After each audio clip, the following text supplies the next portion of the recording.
সকাল, শুভ জন্মাষ্টমী বন্ধুরা। আপনারাও সকলেই বোধহয় জন্মাষ্টমী তৈরি হচ্ছেন। এই দেখুন আমার ঘরেও তৈরি হচ্ছে। ওই যে তাল আছে, এখন তাল হবে, তালটাকে মারা হবে, নারকোল করা হবে। আর এই যে এইদিকে কিছুটা করলাম, এইদিকে মালপোয়া করেছি, সুজি করেছি, আর এই যে পায়েস পায়েস করেছি। এরপরে লুচি হবে, নারকোলের নাড়ু হবে, তালের বড়া হবে, ওইদিকে ফল মিষ্টি আছে, সব জোগাড় চলছে। হ্যাঁ, এরপরে আপনাদের যখন সন্ধ্যেবেলায় পুজো করবো সাজিয়ে গুছিয়ে, তখন আবার দেখাবো যে এখন বসে এবার তাল মারা হবে। তালটা যদিও আমি মারি না, আপনাদের দাদাই মারে। তাল মারা, নারকোল করা হবে, তারপরে বড়াগুলো হবে।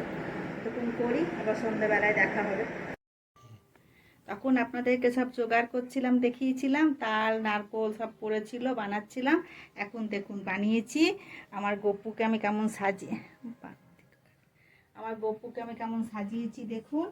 হ্যাঁ, আমার ছোট্ট গপু, বড় রাধাকৃষ্ণ ফটো। আর দেখুন গপুকে আমি কি কি ভোগ দিয়েছি দেখুন। লুচি, আলু ভাজা, গপু তো বাচ্চা, তাই আলু ভাজা, লুচি, নারকোল নাড়ু, লাড্ডু, সুজি, তালের বড়া, পায়েস, মালপোয়া, ফল, গপুর চকলেট। হ্যাঁ, এগুলো গপুকে দিয়েছি। এবার আমাদের বাড়ির পুরোহিত দাদাকে দেখুন, পুরোহিত দাদা এসে গেছে। পুরোহিত দাদা পুজো করতে এসে গেছে। এরকম পুরোহিত দাদাকে একটু চিনে নিন। হ্যাঁ, আপনাদের যদি দরকার পড়ে ফোন করবেন, আপনাদের বাড়িতে গিয়েও পুজো করে দিয়ে আসবে। এইবার এখন পুরোহিত দাদা পুজো করতে বসছে। পুজো হোক, তারপরে আবার আপনাদের সঙ্গে আবার দেখা হবে। আমার ক্যামেরাও করে দিচ্ছে।